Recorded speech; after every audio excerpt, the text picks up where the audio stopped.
Hello, guys. Today we are going to talk about a very well written memoir called From My Sister's Lips by Niyama B. Robert. Well, this book is basically by a memoir, it's a true story, I guess, by the author called Niyama B. Robert. Okay. I'd have had this book for some time with me, but I thought it would not be a good read, but I just decided to read it and I liked it very much. Basically, it's about a woman called Niyama B. Robert, and she lives in England and she's born in England. And then her father and family decide to go to Africa for a couple of years, and they come back to England. And what happens next is that she wants to know more about Islam and about the religion. So she wants to become a Muslim, but she's very reluctant to do so. She does not know whether she wants should become a Muslim or not. She keeps on studying about Islam and the Quran and all the holy things, but she's not sure if she's ready to accept the religion or not.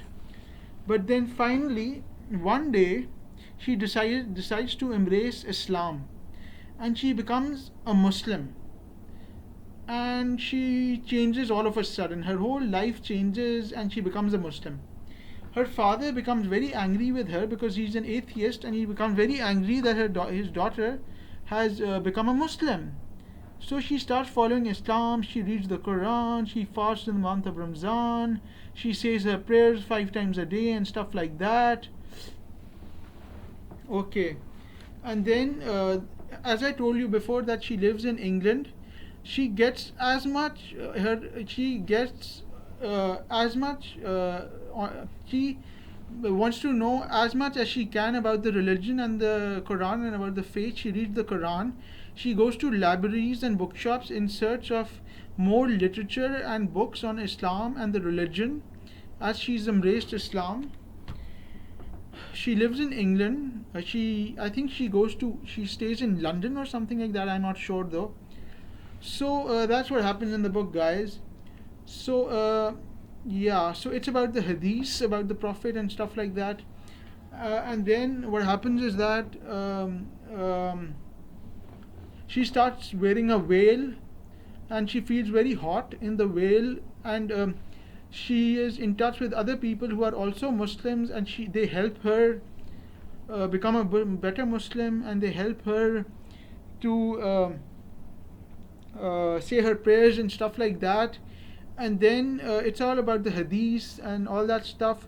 And she finds it very hot to wear a veil, because when you wear a veil, you feel very hot because it covers your body and everything.